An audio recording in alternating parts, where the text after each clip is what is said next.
introduction. Hello everybody. Coming first to a short background about the intestinal microbiota.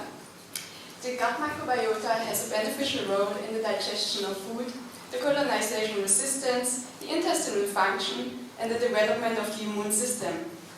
On the other hand, it can compete for nutrients with the host, produces toxic amino acid catabolites, can decrease the fat digestibility, and alters intestinal morphology and function. Previous research has found that there seems to be a link between the gut microbiota and obesity in mice and humans, and also for chickens a link between the gut microbiota and energy harvest was found. There are different factors that can influence the intestinal microbiota, such as the host itself, like its genetic background, its sex and its age, but also the diet composition and the environment. Considering the possible link between the gut microbiota and energy harvest, as well as the influence of the environment on it, this was where our study started. So the objectives of our study were to characterize and to better understand the gut microbiota of broiler chickens of diverging feed efficiency, as well as to better understand effects of the environment on the gut microbiota and feed efficiency. We hypothesized that the gut microbiota of broiler chickens of diverging residual feed intake, as metric for feed efficiency, differs in key members, and that these differences are persistent between two different rearing environments. We conducted two identical chicken trials at two different locations. One location was at the University of Veterinary Medicine in Vienna, Austria, and the other location was at the Agri-Food and Bioscience Institute here in Northern Ireland. At both locations, we used common experimental protocols with common genetics and common diets. At both locations, we conducted 3 batches, with each batch lasting about 6 weeks. We used COP 500 broiler chickens with equal amounts of males and females. And after the first week of life, our chickens were individually housed to get their daily feed intake, and the chickens were weighed weekly. We selected our chickens on the basis of RFI, and low RFI well-used indicated animals with good feed efficiency, whereas high RFI well-used indicated animals with poor feed efficiency. RFI was then determined on day 36 for the wet mat unit chickens and on day 38 for the UFB chickens. Using this RFI calculation, the top and bottom 10th percent were considered as low and high RFI animals, and in total this resulted in resulted in 34 low and 35 high RFI animals. For the gut microbiota analysis, we collected feces on day 36 and ileal and cecal digesta at the slaughtering days.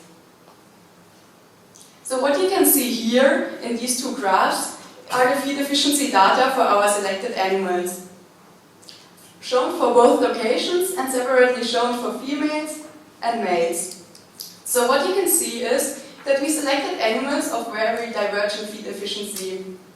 So at both locations and in both sexes there was a difference in about 400 to 500 grams between low and high RFI animals. Additionally, we could not observe any location effect, which means that the RFI values were similar in chickens of both locations. For the gut microbiota analysis, we collected 69 fecal samples as well as 68 ileal and cecal digesta samples. And how did we analyze these samples? First of all, we extracted the DNA using a commercially available DNA extraction kit. Then 16S rRNA Illumina MySeq sequencing was performed, and bioinformatics was carried out using KIME. We classified our sequences into so-called operational taxonomic units, or OTUs, at 97% similarity, which is more or less equal to species. As a threshold, we set 10 sequences per OTU, and this resulted in about 6,400 OTUs. Additionally, we performed predictive functional profiling of the microbial communities, and statistics was carried out using ANOVA within the block mix procedure of SAS. In addition to Illumina MySeq sequencing, we also performed qPCR to measure the total abundance of the bacteria. So what we found was that there was no difference In the total bacterial 16 srRNA gene copies between low and high RFI animals in both locations and in all 3 gut sites. Additionally, we could not observe any sex effect nor location effect. Even though we did not find differences in the total bacterial abundance, we found differences in the KO1 index, which is a metric for species richness. For the chickens from WetMed Uni, we found that there was a higher species richness in the feces of low RFI and thus good feed-efficient animals compared to high RFI animals. Interestingly, in the female chickens from AFBI, there was a lower species richness in low RFI animals in the Zika compared to high RFI animals. In total, we found several different phyla as well as one unassigned kingdom in the chicken's gut. So when we consider the mean relative abundance of these phyla in all chickens from both locations, we found that in all 3 gut sites, by far the most abundant phylum was Firmicutes, followed by Proteobacteria. And all other phyla occurred in much less abundance, with 5% or even fewer. Out of the 30 most abundant OTUs within each gut site, we found that the ileal digesta and the feces were mainly dominated by members of Enterobacteriaceae, Lactobacillus, and Clostridiales. On the other hand, the Zika digesta was mainly occupied by members of Clostridiales. Out of the most abundant OTUs, we found that in total there were 30 OTUs that differed between low and high RFI animals in the WetMed Uni, whereas we found 36 OTUs that differed in the gut of the AFBI chickens. For both locations, we found that there was a higher number of OTUs associated with high RFI and thus poor feed efficiency compared to low RFI. And we also observed differences between the sexes in both locations, with a higher number of OTUs differing in females compared to males. Interestingly, for many highly abundant OTUs, we found that the RFI effects differed between the 2 locations. For example, in the ileal digesta, we found 2 OTUs of a rather unknown genus, which was Turicibacter, that was associated with low RFI in the WetMed Uni chickens, but was associated with high RFI in the AFBI chickens. Additionally, we found an OTU of the genus Lactobacillus that was associated with poor feed efficiency in the WetMed Uni chickens, but was associated with good feed efficiency in the AFBI chickens. And also in the Zika digesta, we found differences between the 2 locations. For example, 2 different OTUs of the order Clostridiales were associated with low RFI in the WetMed Uni chickens, but were related to high RFI in the AFBI chickens. And to make it complete, also in the feces we found differences between the 2 locations. For example, an OTU of the genus Diaphorobacter was associated with high RFI in the WetMed Uni chickens, but was related to low RFI in the AFBI chickens. And because of these location effects, it is now difficult to clearly associate chickens' RFI with specific bacterial taxa. However, we could also find some few taxa that show the same RFI effects at both locations. These taxa were an unclassified family of RF39, the family Clostridiaceae, as well as an OTU of the order Clostridiales.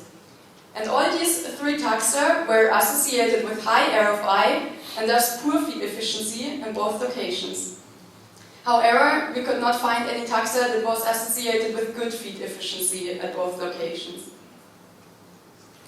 We also focused on predicted metagenomic functioning, and more or less for all CAC pathways we analyzed, we found location effects. So what you can see here are only 4 examples. So what we found was that the aminoacyl tRNA biosynthesis pathway in the ileal digesta, as well as aminobenzoate degradation in the feces, were associated with high RFI in the WetMed Uni chickens, but no effect was observed for the AFBI chickens. Moreover, the acid metabolism in the ileal digester was related to low RFI in the wet mat uni chickens, but tended to be associated with high RFI in the AFPI chickens. And also for bacterial motility proteins we found differences. These tended to be related to low RFI in the AFPI chickens, but we could not observe any effect in the wet mat uni chickens. So what we can conclude from these data is that we definitely found links between the gut microbiota and RFI. However, for many taxa and predicted metagenomics, we found dislocation effects. Dislocation effects might partly be explained by the handling of the chickens and specific environmental microbes that can modulate the intestinal colonization. Moreover, differences in the presence or absence of specific taxa between the two locations, as well as the interaction of the whole gut microbiota, might explain some of the differences we have observed. Additionally, we found these sex effects. And because of these location and sex effects, at the moment it is somehow difficult to clearly assign specific bacterial taxa and metabolic functions to chickens' RFI, and this renders the need for further research.